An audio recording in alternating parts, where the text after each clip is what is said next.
Listen, good morning, everybody, and thank you for taking a little time to talk with us today. We want to make sure that we have plenty of time for questions. I think our goal today, we've got a short slide deck that we're going to walk everyone through that provides some high-level findings from the survey and assessment that we've done of the business community over the course of the last couple of weeks. We do have about 45 minutes for this discussion. At about 10:45, we're going to need to jump off so that we can get on another call. So with that in mind, I think our goal is to leave everyone muted during the conversation and just ask folks to use the raise your hand feature if you have a question that'll come into, and then we can get going from there. So, first off, I just want to say, obviously, what we have been experiencing here in Central New York over the course of the last several weeks is, similar to the conversation on a national and the global level, is truly unprecedented in terms of its economic impact. And I think, very early on in this crisis, we worked hard to build a framework to understand how our work was going to need to change as an organization. We built a framework that's really around 4 key components. So the first is to assess exactly what's happening within the business community, to make sure that we, or as an organization, are in a position to respond to those challenges, ultimately to do everything we can regionally, locally, statewide, and nationally to mitigate the impacts of the pandemic that are having here in Central New York, and also begin to think about what strategic recovery looks like. And we know already that is going to be a long process. But we've got a great team that's working on that. So I just want to introduce a couple of our team members that have worked with us on this survey and assessment and a lot of our member outreach.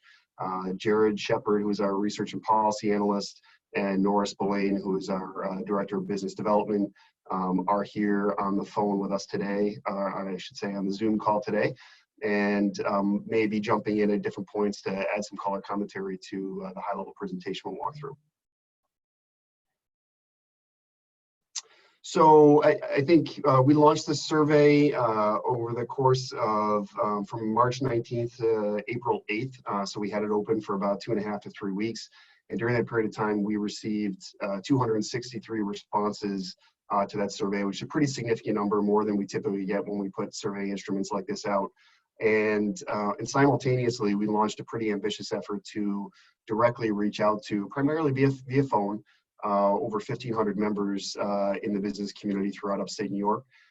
Contacted many of them and really had a set of robust conversations with them, trying to understand the impacts and how they are being influenced and impacted by the economic reality that we find ourselves in.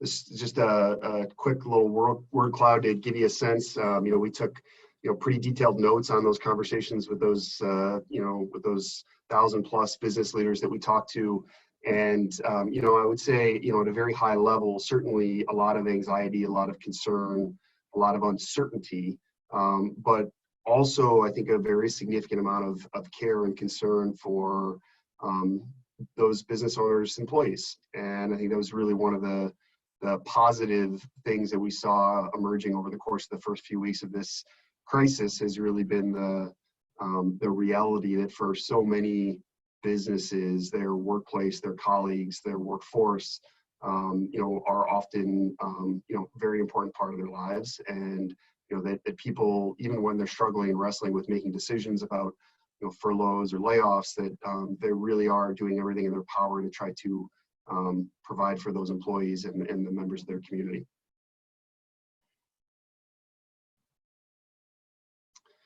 So at a high level, what do we find from the survey? First and foremost, I think it is important to note that while the vast majority of businesses in our region are feeling significant economic pain from this crisis, there is a cohort of companies. I think many of you have reported on a couple of them, companies like Healthway Products up in Pulaski, or Rapid Response Monitoring down in the Inner Harbor, that are hiring and are looking for people and for talent. And I think one of the core elements of our response organizationally over the course of the last few weeks has been to try to matchmake between employees who are being displaced from other jobs and doing everything we can to help those employers who are still in hiring mode bring on as many of those displaced workers as possible so that we minimize and mitigate the economic impact that these layoffs are having on our community.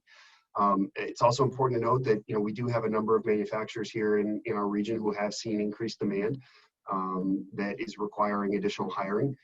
Certainly, many parts of our manufacturing economy in Central New York are deemed essential, and some of those products, things like medical devices and others, are in very high demand right now. So we are seeing folks that are reporting some increase in demand, but largely speaking, obviously, we're seeing folks that are struggling and that have concerns about their customers. As we show here, 55% of businesses have experienced a decrease in demand, resulting in layoffs, decreased operations. And interestingly enough, the longer the survey was open, we were actually able to look at responses over time. And what we found is that that more and more businesses, the longer this has gone on, originally supply chain impacts were not high on people's radar in terms of things that they were experiencing or concerned about.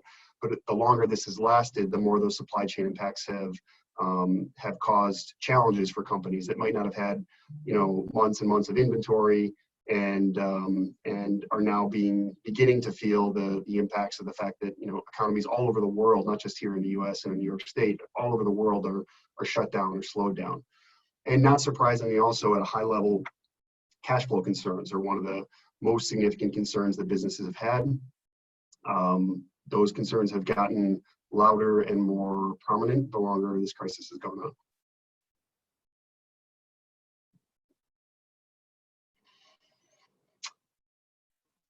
Also not surprising, but I think important for us to recognize, especially as we think about recovery, that not every industry is being impacted in the same way. And certainly industries like hospitality and tourism, restaurants, retail, food service, construction are some of those that have been impacted the quickest. I remember a couple of weeks ago being on the phone with a hotelier here in town who basically shared with me that over a period of 72 hours, their bookings had gone from, their overnight bookings had gone virtually from, full to zero, that there were no new reservations coming in. That's how quick that industry was impacted. And I think will continue to be impacted the longer there are restrictions on things like travel and so on and so forth, which I think we all now expect will last certainly into late spring, early summer at the earliest, if not much longer.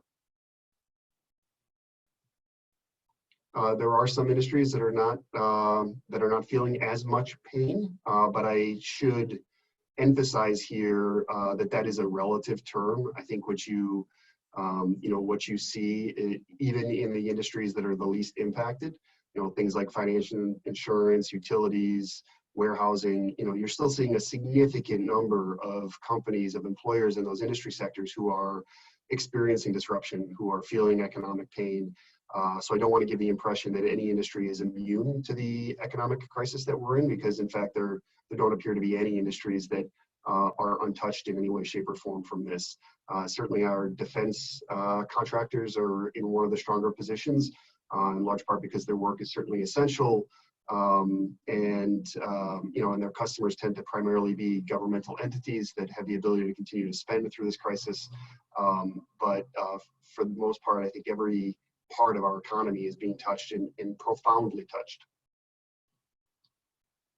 And just one more thing on that last slide before I change it. While we talk about healthcare and educational services, in our survey coming back, as one of the industries that is being feeling the least amount of impact, I personally, in my conversations with the leaders of our hospitals, doctors' offices, and certainly the presidents of colleges and universities across the region, I can emphasize that, in my direct dialogue with them, they have expressed profound concern. Certainly, the financial concerns for our hospitals are well reported. We know them. I think those challenges are real, and I think they're going to be long lasting until we can get additional stimulus funding into our hospitals. But our educational institutions are feeling tremendous pain and disruption too. I mean, their entire business model has been upended in many respects, and many of them have had to provide rebates on tuition and room and board and other things that will have significant financial impacts on those institutions.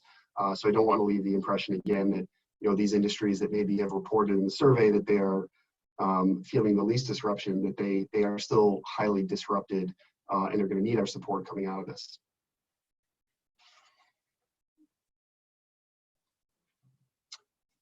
We do see some variation in impacts based on the size of company. I thought this was one of the more interesting findings, probably not altogether too surprising. Larger corporations tend to have a little bit of additional resiliency built in, perhaps bigger balance sheets, stronger ability to maintain cash balances, and additional liquidity. Our small business community is the most impacted by this crisis, and I think certainly a lot of the discussion that's happening today in Washington is around refunding the Paycheck Protection Program, which we believe is absolutely critical. Amazing that money has gone out the door in just under 2 weeks' time. But you can understand why. It is our small business community that is bearing the largest brunt of the economic impact.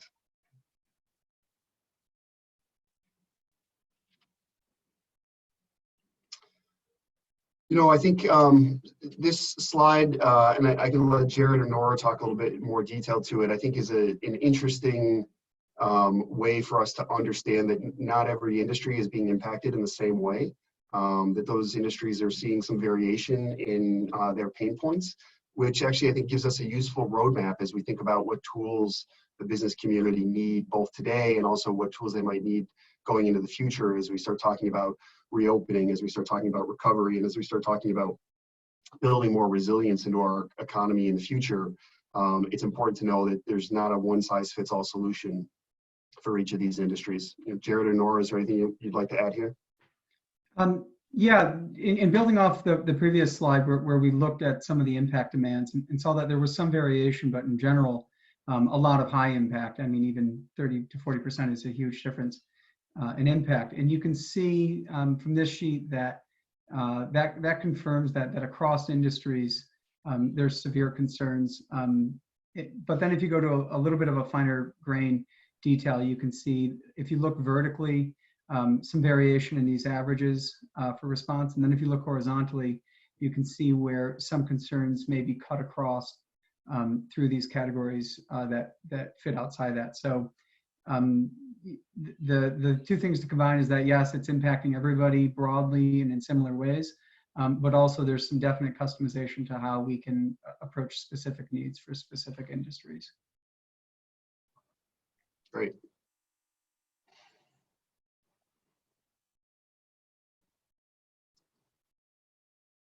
I think, similarly here, this gives you a sense for, what people's immediate concerns were. And I think we see as the longer the survey was open, the farther on we've gone, some concerns that weren't readily apparent immediately became more prominent in later responses in the survey, including things like supply chain and, as we mentioned before, cash flow becoming a greater concern. Many companies had the ability to weather a 1 week or 2 week disruption in their revenue cycle, but far fewer had the ability to last now into week 5 of this disruption. And with every week that goes on going forward, we're going to see more and more businesses that simply don't have the ability, absent government programs and additional stimulus, to weather the storm.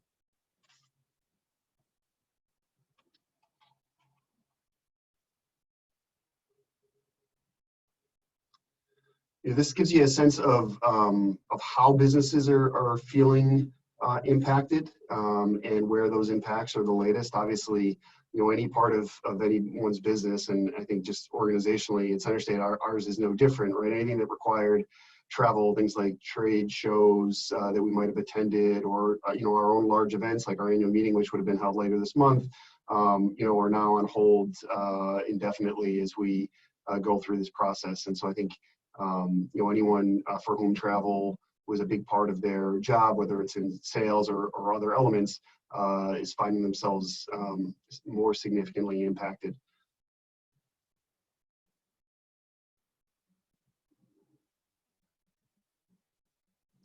We talked about the increasing impact to supply chain. I think in that that first week, it wasn't, I mean, certainly there were many industries that were feeling it, but it was, I think it's notable that, over that period of time, the people who said there was no impact to supply chains decreased from 50% down to 33%, which means 2/3 of businesses were feeling some form of supply chain disruption, in addition to, the loss of customers and cash flow concerns that we've talked about before.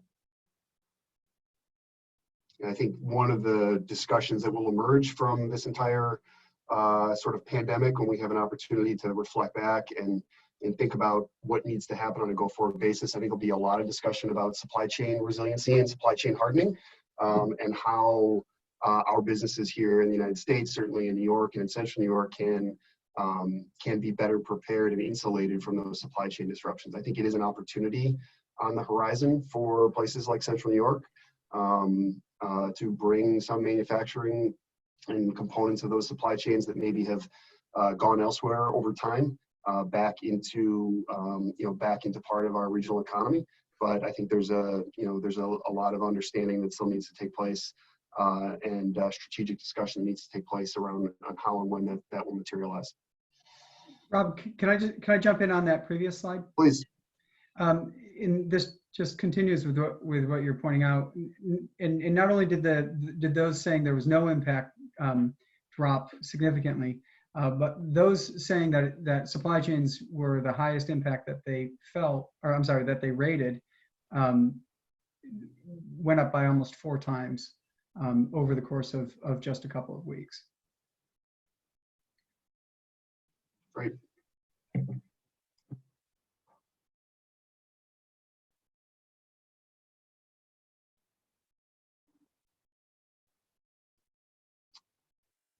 So, as people sort of looking forward now, I think, you certainly start to see that, in terms of immediate concerns, which, we differentiate from sort of immediate and midterm concerns. I think the main thing here is in these responses, more respondents think that supply chain inventory, will be issues in the long run,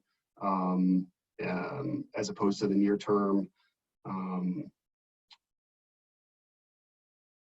Certainly, I think, overall you see consistent through these responses, the concern about impacts on employees, whether it is employee safety, people concerned because their business is essential and how to keep their workforce safe, as well as concerns about, having to potentially consider layoffs, furloughs, or other changes that could impact their employees personally and financially.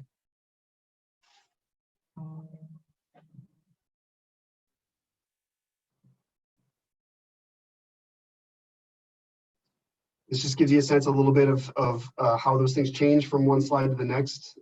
Certainly happy to answer questions about it, but don't need to dive too deep into it. I think we've covered most of this already.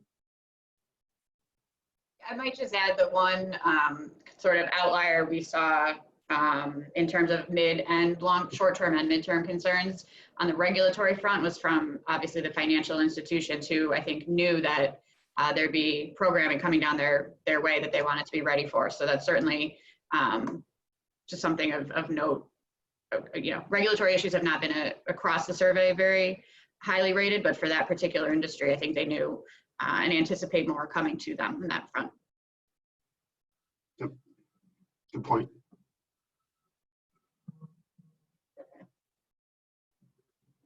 So, certainly I think, one of the primary drivers we know of the U.S. economy is consumer spending, and as customers are sort of limited in their ability to, get out and shop and spend, limited to sort of online shopping and grocery stores and so on and so forth. Not surprisingly, many people, particularly those in consumer-facing industries, are finding that,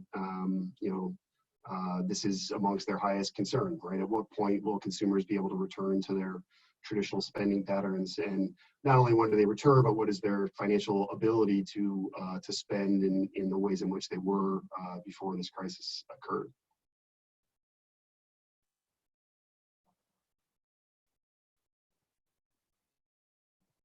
Again, I think we've mentioned growing concerns over the supply chain disruptions. Certainly, certainly something that now very few businesses have seen no disruption in their supply chain at this point, now 5 weeks into the crisis.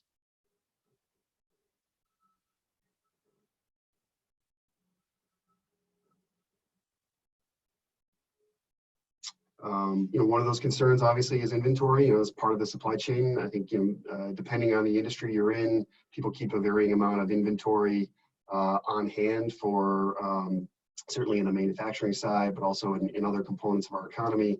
As those supply chains are disrupted, people's inventories are dwindled. Their ability to, continue to produce at whatever volume they might have been is being impacted as well. So they're facing sort of a double hit, both concerns on the consumer side, as well as their ability to actually meet whatever demand may exist for their products. So I think it was really important, as we sort of saw several weeks ago, the size and scale of the disruption that we were going to be facing. Understanding that having a clear view of what's actually happening in our economy is critical to informing our response. I think simultaneously to this ongoing assessment work we've been doing, we have been really working in 5 key areas. We've broken up into rapid response teams organizationally. We've had teams doing amazing work, working to provide guidance and analysis on things like the federal stimulus programs and the essential business guidance that New York State has rolled out. And we have teams that are just working on capital relief programs and helping members and businesses know where to turn to find access to those programs.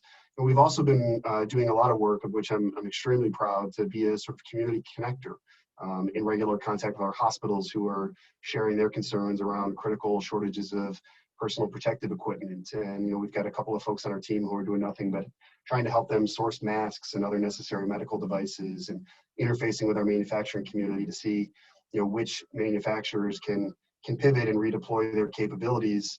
Tessie Plastics is a good example, or ICM Controls, who have turned to making face shields or ventilator parts. Has been one of the more rewarding parts of work, just seeing the business community's ability to jump in and provide leadership and support in the time of crisis.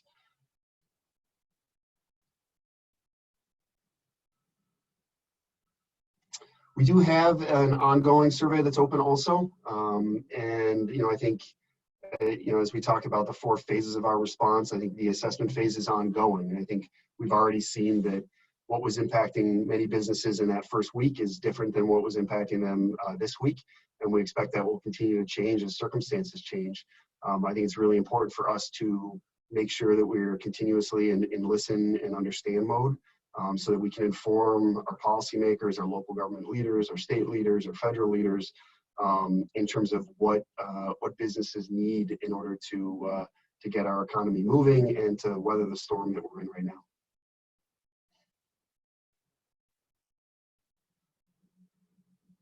We do have some good ongoing response already to our phase 2 survey, which just went out I think late last week. We'll have it open for 2 more weeks, and we'll certainly update you as we have additional responses, and we can do the same analysis that we've done here on that next wave.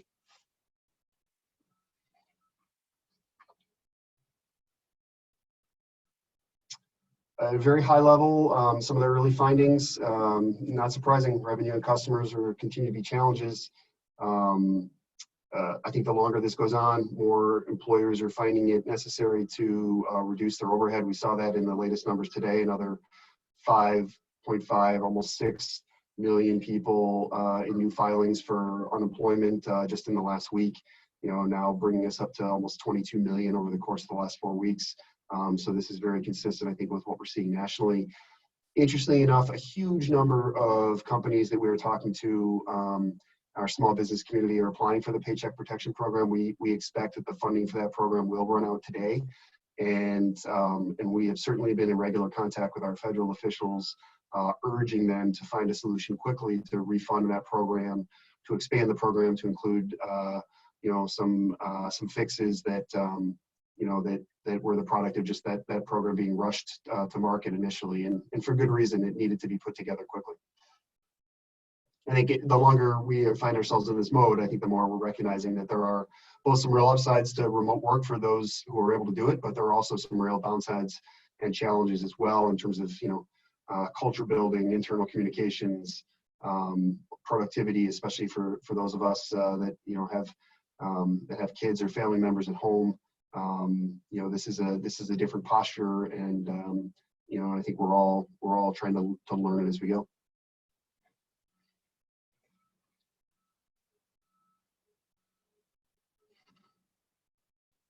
So just some information for all of you that hopefully you can help spread the word and make available. We do have effectively an electronic hotline set up at support@CenterStateCEO.com where folks are able to reach out to us with any COVID-19 related concerns, and those are being triaged and farmed out to our rapid response teams. And we're doing our best to keep up with all the rapidly changing information and keep our website current with the resources that businesses need in order to navigate this difficult time.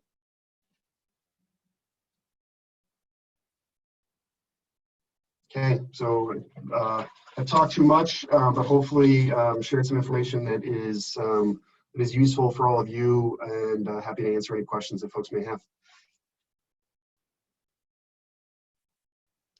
Hi, Melanie Johnson with CNY Central. Earlier this week, there was a number, about 30% of businesses after this will not reopen. Can you talk about how this will impact our lives after this, not only for the businesses, but for the customers who love to shop and consume at their local businesses? Yeah, I think the short answer is it's hard to know exactly how it's going to impact us, but we know that the impact is going to be profound. I think certainly, one place that you will probably see it first is with respect to restaurants and small, particularly independent retailers, who I think are in some of the most vulnerable positions emerging from this. And it remains unclear how many of those businesses locally that have been forced to shut will have a chance to reopen again. I think some of that depends on the pace at which consumer spending returns to the economy. It'll probably be an initial flood when people are allowed to get out and go shopping again. But if we still have something like 10 or 15 million people unemployed for a sustained period of time, that's going to significantly impact the ability of businesses to see that kind of demand rebound and return on a consistent basis. So, certainly I think it is safe to say that we may see more vacant storefronts in our communities and shopping centers and our downtowns. And I think we're going to need to pay particular attention as we work on recovery programs to try to pay particular attention to those businesses that frankly are such a part of our community fabric. And, I think they do bring, as you mentioned, a lot of joy to people. They create a lot of character and unique, authentic sense of place. And certainly that is one of my concerns coming out of this is how our sense of place is impacted if more businesses, particularly our Main Street businesses are shut down and closed.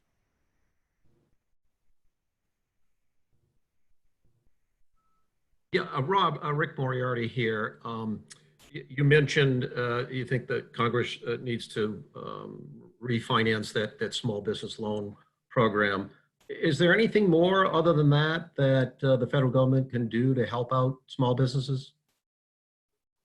Yeah, listen, excuse me. I think there are a lot of things that the federal government can and will need to do. I think in the immediate term, the Paycheck Protection Program, while it certainly has some glitches, it has not been stress-free for those who are applying, or certainly for the banking institutions that have to administer it, or for the SBA itself.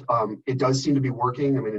We got a report yesterday that over 1 million loans have been processed by the SBA. I think that number today is up to 1.6 million loans that have been processed. And so people are getting access to it, and money should soon be flowing and hitting people's bank accounts and providing some stability. And we have heard from employers who were contemplating layoffs before the Paycheck Protection Program was passed, or furloughs, who, at the passage of the bill, pushed pause on that decision making, and who now, have received, notification that they are, that they're going to get funding from this program, and as a result, they're choosing not to lay their employees off. I think That is what this program was designed to do, and I think we need to allow it to continue to do that for as long as is necessary.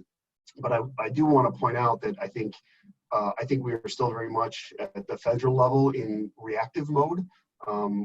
These programs are designed to stop the immediate economic bleeding that is taking place and the trauma that's happened with our economy. But we will soon need to, as we start talking about successive rounds, we're going to need to, not just react to the challenges that are being created, but I think we're going to need to start talking strategically about what types of investments should the federal government make in rebuilding our economy after this public health crisis is over. And I think we've talked about supply chain opportunities that will exist. I think there are many more opportunities, and frankly, I think Syracuse and Central New York are well positioned to be leaders in some of those. If you really think about it, the investments that our community has made in being New York's flagship smart city, for instance, I think more and more of those investments are likely to be necessary as we go forward. And so I think that's a place actually that I'm encouraged that as we emerge from this, I think there will be funding federal level, state level, at a corporate level into those areas that I think we're going to be well positioned to take advantage of. Thank you.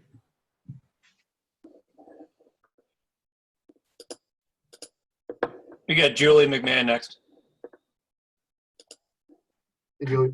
Thanks so much, Rob. Julie from the Post Standard.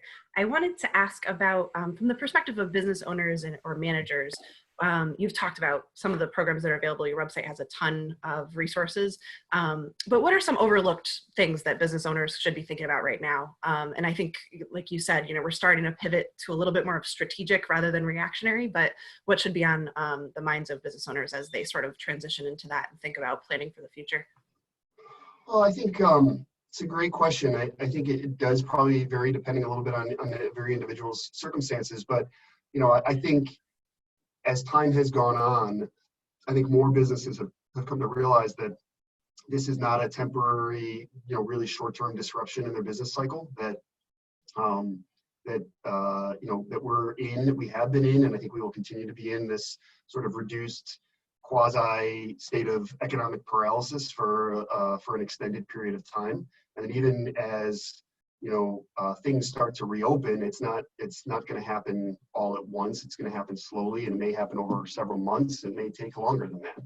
And so I think that smart businesses, and we've talked to many who are doing really unique and creative things, are thinking not just about how they can survive this crisis, but about how they can rebuild their business to be resilient to this crisis and other crises like it in the future. And I think that is one of the things that businesses can be doing, especially if they have some downtime, if their business isn't operating at full production or full scale like it might have been a couple of weeks ago, to use that time to really think strategically about the future, develop better cash flow planning strategies, rethink their supply chains, and create an additional level of resiliency for their business. I think that's one of the things we see really smart companies doing right now. Let's go to Chris. Chris, you're muted still.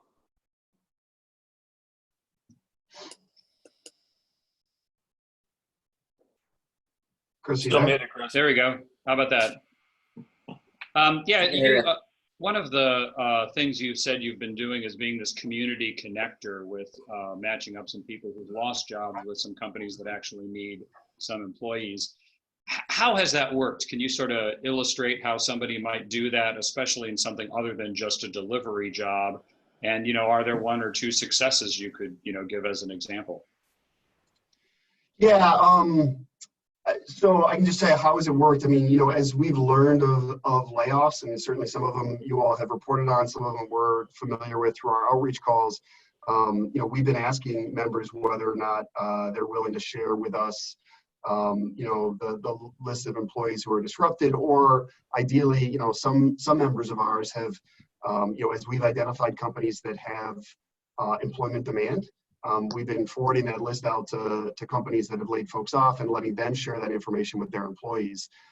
So it's worked in a number of different ways. I was just on the phone on Friday last week with a technology company here in town that, still has 5 open positions looking for software developers. And, we happen to know a number of companies that have, put software developers on furlough recently. And so those are relatively easy connections to make. And, now this company has applicants for open positions. So, it's worked both in sort of a mass market standpoint, as well as on a sort of retail one-on-one basis, working with companies and employers. I don't know, Nora, if you want to, share any more on that.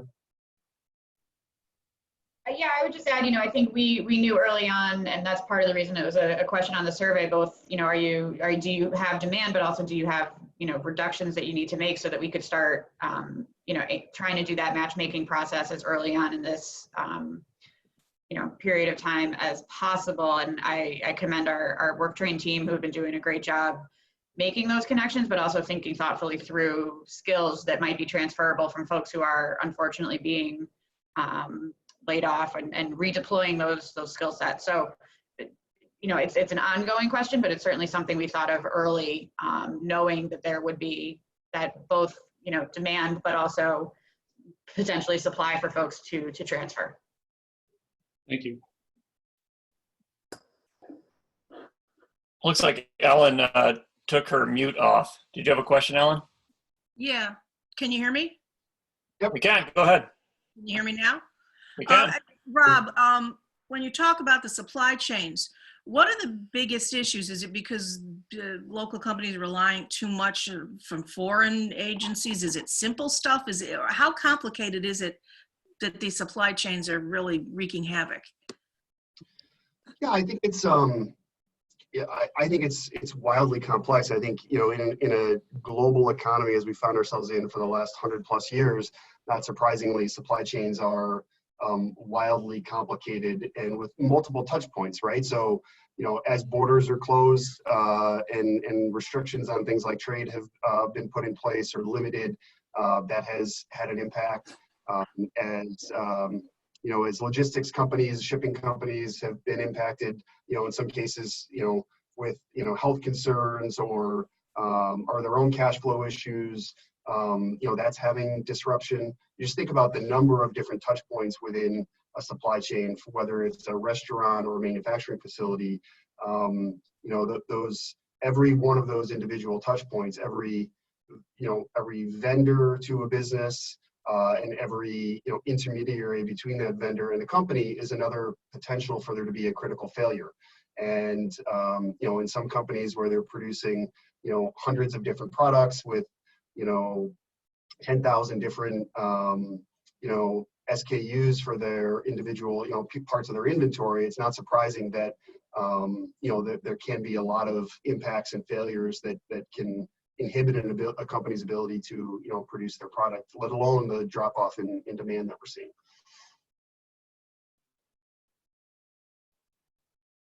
Okay, I think Jeff Kulikowski had a question. Go ahead, Jeff. Yeah, Rob, I was just wondering, you talked about being positioned, especially like maybe supply chain after this gets over. How do you help a company start to pivot, maybe not their whole company, part of their business, so that they're prepared for those kinds of opportunities that may be coming, hopefully sooner rather than later? I think the reality is that the best thing we can do is to talk about it publicly, like we're doing with you right now, and get people thinking about it. I think many smart businesses are already thinking about it, and I'll highlight again, what Tessie Plastics has done. Seeing the fact that there was a change in their demand, but now they've got a new product line that certainly is in demand right now, but I'm sure they're also thinking about what other types of products might be in greater demand in the future too. And so I think the most important thing for a business owner to do is just understand that as we emerge from this, there are going to be new supply side and demand side opportunities in our economy, and that companies should not fall back on the business model necessarily that they had before this crisis. I'm not sure that will be sufficient for many businesses, and that we are all going to need to, all of us, certainly you guys are experiencing in the media too, are going to need to reorient ourselves to what the economy is that reemerges from this crisis. and where the value is and where the need is, for business. I think we have time for one more question. Yeah, WSYR.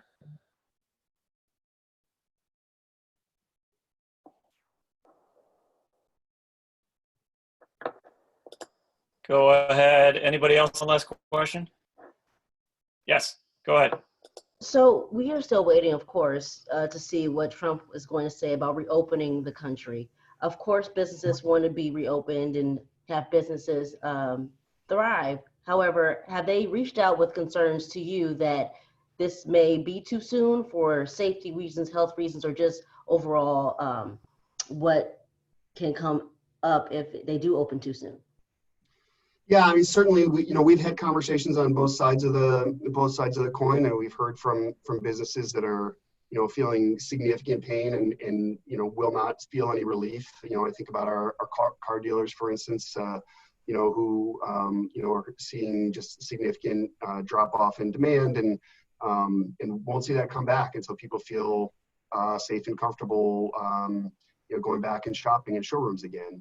We've also heard from many businesses who have, deep concerns for the safety of their employees and who, feel like their response and the social distancing has been appropriate. I would just point out to all of you, one of the things, in addition to our own survey that we did join with the New York State Business Council and a number of other organizations around the state in conducting a survey with Sienna that was actually just released, I think, at 9 o'clock this morning. And one of the findings from the Sienna survey, which obviously is not just Central New York specific, it's really around the state, is that I think the vast majority, I think it was close to 60 or 66%, said that they felt that the social distancing and the shutdown, has been the right response from the government, governments at all levels. And so I think that there are many individuals who understand that the primary concern and consideration at this point has to be solving the public health challenge.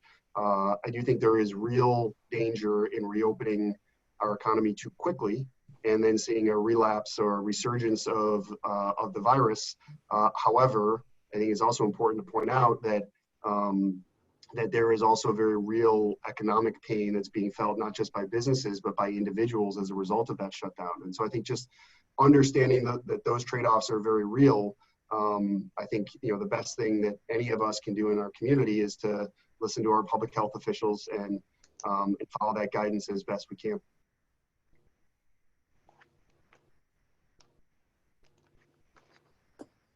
Okay, well, so listen, we're gonna wrap up now, and Yep. I just wanted to make sure everybody knew that we have the PowerPoint we'll send as a PDF to folks who participated, as well as a copy of the recording, and we have a one-page document to share with everybody as well. So if you didn't get a chance to record this, know that we'll be able to share a link with you for your use. Can't thank you all enough for helping us get the word out and for all the work you guys are doing to cover the situation that's going on. So thank you very much.